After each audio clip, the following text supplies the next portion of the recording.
안녕하셨습니까? 추석을 며칠 앞두고 오늘 이주민들에 대한 이야기를 여러분과 나눠볼까 합니다. 자, 우리나라에 들어와 있는 외국인들이 몇 명이나 살고 있을까? 어떤 형태로 거주를 하고 있을까? 혹은 이분들이 가진 고민들은 뭘까? 하는 얘기들을 한번 나눠보려고 하는데요. 일단 우리나라에 살고 있는 외국인들이 몇 명 정도 되는지를 제가 한번 말씀을 드려볼게요. 이게 아침에 촬영을 했더니 여기 햇빛이 저 창으로 들어오는 햇빛 때문에 약간 화면이 좀 잘 안 보이실 수가 있는데, 이게 법무부에 있는, 여기 법무부라고 써 있잖아요. 법무부에서 가지고 있는 출입국 통계예요. 여기 출입국 통계를 들어가면, 자, 체류 외국인, 불법 체류 외국인, 외국 국적 동포, 이게 여러분이 흔히 생각하는 조선족 분들이고요. 여기 난민, 이런 얘기가 있는데, 요 사회통합은 결혼 이주민들에 관한 얘기고요. 일단 체류 외국인 현황에 대해서 제가 한번 보여드려 볼게요. 이걸 누르면 수치를 보시면 우리나라 전체 인구가 2020년 저 맨 끝에 보면 제가 읽어드릴게요. 5,200만 정도가 되는데요. 그 중에서 체류하고 있는, 한국에서 머물고 있는 외국인의 숫자가 200만 명 정도, 200만 명이 조금 넘습니다. 2020년 기준이에요. 그런데 2019년을 보시면 요 옆에죠. 2019년을 보시면 외국인 수가 계속 늘어서 250만 명까지 늘었었는데, 작년에 50만 명 정도가 갑자기 하락을 했습니다.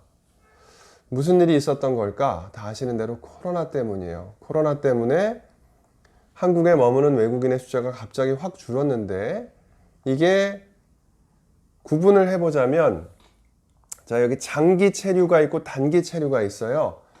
장기 체류와 단기 체류를 구분하는 기준은 90일, 3달 정도죠. 90일이라고 하는 기간인데, 장기 체류를 한다는 뜻은 내가 한국에서 어디에 살 것이다 라고 하는 주소지를 밝혀야 되고, 그 다음에 외국인 등록증이라고 하는 것을 받습니다.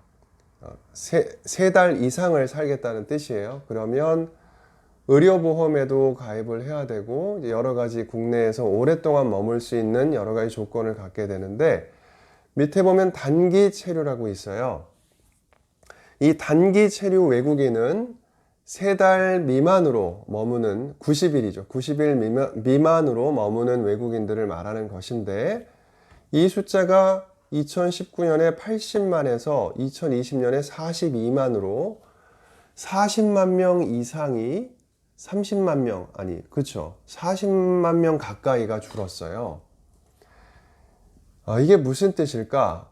우리나라에 머물고 있는 외국인의 숫자가 2019년에 250만에서 2020년에 200만 정도로 50만 명이 줄었는데, 그 중에서 40만 명 정도가 단기 체류 외국인이라는 뜻입니다. 단기 체류 외국인이 가장 많이 하는 일이 뭐냐? 계절 노동자라고 하는 농업에 종사하는 분들인데, 그분들이 코로나 때문에 못 들어온 거죠. 결과적으로 우리나라 농업이 수확을 할 때 혹은 봄에 씨를 심을 때 대단히 큰 어려움을 겪고 있고, 우리가 코로나 때문에 알게 된 새로운 사실 중에 하나가, 이 단기 체류 외국인, 그러니까 짧은 기간에 들어와서 우리 농업을 도와주는 외국인들이 없으면 우리나라 농업이 매우 힘들겠구나 라고 하는 것을 얼핏 알고 있다가 아주 뼈저리게 알게 된 거죠.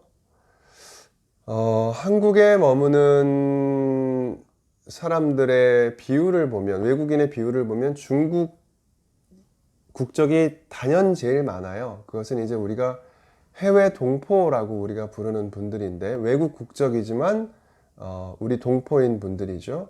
그 다음에 이제 베트남, 태국, 또 필리핀, 이런 분들이 많이 살고 있어요. 자, 이 통계 수치가 의미하는 바를 제가 나중에 다시 말씀을 드리기로 하고요. 일단 제가 컴퓨터를 혼자 하다 보니까 잘 못해가지고, 자, 일단 외국 인력이 들어오게 되는 과정에 대해서 한번 먼저 말씀을 드려볼게요. 우리나라에 들어와 있는 외국인 중에서 250만 중에서 약 100만 명 정도는 해외 동포. 여러분이 잘 아시는 식당에서 많이 일하시죠? 식당이나 뭐 병원에서 환자를 돌보아 주시는 분들. 가장 많은 숫자가 외국 국적 동포고요. 그 다음에 50만 명 정도가 이제 노동 비자는 아니고요. 취업할 수 있는 비자를 받아서 한국에 들어오는 분들이 50만 명 정도가 되는데, 이분들의 이야기를 해보려고 해요. 고용 허가 제도라고 하는 것이 있습니다. EPS라고 불러요. Employee Permit System이에요. 고용을 허가해 준다는 뜻인데, 자, 이유가 뭐냐? 우리나라가 87년에 민주화 항쟁을 겪으면서 노동자들의 노동권이 많이 이제 좋아졌습니다. 그러면서 조금씩 이제 인건비가 상승을 하게 되죠. 그래서 이제 국내에서 값싼 노동력으로 그동안 유지해왔던 기업들이 내국인, 한국인에게는 그렇게 값싼 노동력을 더 이상 요구할 수 없으니 외국에서 값싼 노동력을 찾는 방안을 이제 생각하게 된 거죠. 그래서 이 고용허가 제도라고 하는 게 뭐냐면, 국내 인력을 구하지 못한 기업에게 적정 규모의 외국인 노동자를 합법적으로 고용할 수 있게 허가해주는 제도 등에 관한 법률이 고용허가 제도예요. 이 고용허가 제도는 그러니까 한마디로 우리나라에 기업이 있는데 저임금으로 돈을 조금만 주고 일을 시킬 수 있는 한국 사람이 이제 더 이상 없게 된 거예요. 90년대 들어서. 그러니까 사람을 어디서 구하지? 그래서 외국인에게 돈을 조금만 주고 데려와서 일을 시킬 수 없을까? 라고 하는 출발점으로 시작된 것이 고용허가 제도라고 하는 것인데, 역사를 제가 간략하게 말씀을 드려보면, 아까 말씀드렸듯이 87년 우리나라 민주화 운동 이후에 1991년에 해외 투자기업 연수생 제도라고 하는 것이 생겨요. 해외 투자기업이라고 하면은 아무래도 큰 기업체겠죠. 그러니까 중소기업체에서 우리는 그럼 인력 수급을 어떻게 합니까? 라고 해서 1993년 말에 산업연수제도라고 하는 것이 생기고요. 이 산업연수제도가 1994년에 처음으로 2만 명의 외국인 노동자를 받아들이게 돼요. 그런데 이제 기억을 하시겠지만 1995년 이후에 이 산업연수생이라고 불리우는 사람들, 한 달에 뭐 20만 원, 30만 원 받고 노동 인권은 전혀 지켜지지 않는 상황에서 일을 했던 분들이 우리는 기계가 아니다 라고 하면서 쇠사슬을 막 묶고 명동성당 앞에서 이렇게 자신들의 그 삶의 어려움을 알리게 되죠. 그러면서 이제 이건 너무 비인간적인 제도가 아니냐라고 하는 여론이 막 일고 하면서 한국에 들어와서 일을 하는 외국 노동자들에게도 기본적인 노동권을 보장해야 한다라고 하는 목소리들이 나오게 되죠. 그러면서 이것이 뭐 90년대 말부터 계속 법의 테두리 안에서 일할 수 있게 해줘야 한다는 얘기들이 나왔지만, 이게 많은 어려움이 있다가 결국은 2004년, 5년 들어오면서 이제 고용허가 제도라고 하는 것이 생겨나게 되고요. 2003년, 4년, 5년, 6년 뭐 이 무렵에는 고용허가 제도, 그러니까 법적인 테두리 안에 있는 노동자와 밖에 있는 산업연수제도가 막 혼재되어 있었어요. 그러다가 2007년 무렵부터 이제 고용허가 제도라고 하는 것으로 통합되어서 우리나라에 외국인 노동자들이 와서 일을 하게 됐죠. 자, 이 외국인 노동자들이 이제 어떻게 들어오게 되냐면, 예를 들면 뭐 베트남이라고 해볼게요. 베트남이라고 하는 곳에 한국에 와서 일을 할 수 있으려면 두 가지가 필요해요. 하나는 언어, 하나는 기술 습득, 이것이 필요한데, 이 두 가지를 현지에서 배울 수 있는 기관을 설립을 합니다. 뭐 한국어 학당이나 이런 것들을 설립을 해서 신청을 받죠. 그러면 굉장히 많은 사람들이 이제 몰려듭니다. 거기에 순서를 기다리면 하염없는 세월이 흐르기 때문에 어떤 다른 방법을 찾게 되죠. 다시 말하면 브로커와 일종의 뇌물 같은 것들이 필요하게 되는 거예요. 그러니까 이제 이분들이 한국에 올 때 이미 빚을 지고 와요. 그런데 한국에 올 때 이 고용허가제도에 한국에 올 때 출발점에 가장 큰 문제점이 시작이 돼요. 뭐냐?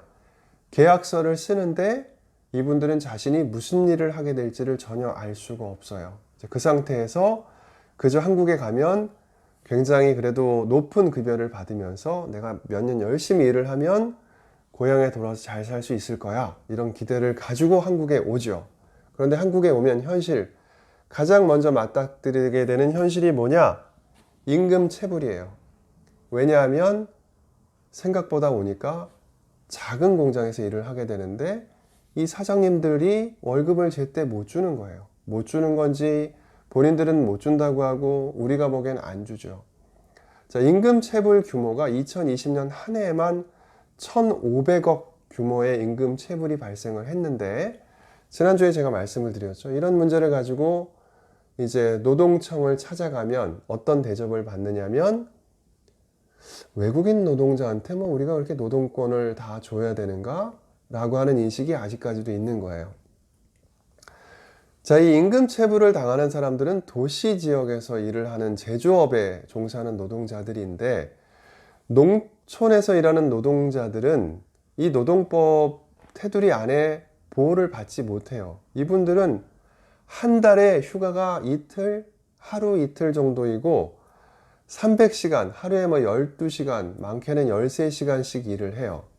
그런데 노동법에 관한 보호는 전혀 받지 못하고 받는 돈은 하루에 8시간씩 주 40시간 근무하는 사람들의 월급 정도를 받아도 다행이에요. 그랬는데 코로나라고 하는 녀석이 외국인 노동자를 아주 귀하게 만들었고 그래서 코로나 덕분에 외국인 노동자가 농촌에서 일하는 노동자들이 작년 올해 조금 귀한 대접이라기보다 상식적인 대접을 받는 아이러니가 발생을 했어요.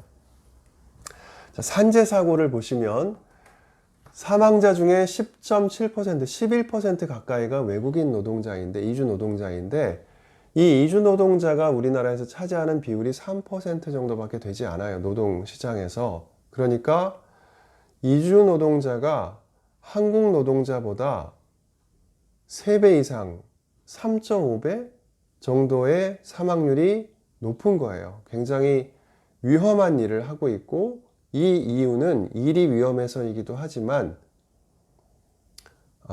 최소한의 안전장치를 잘 지키지 않는 이유 때문이 더 크죠.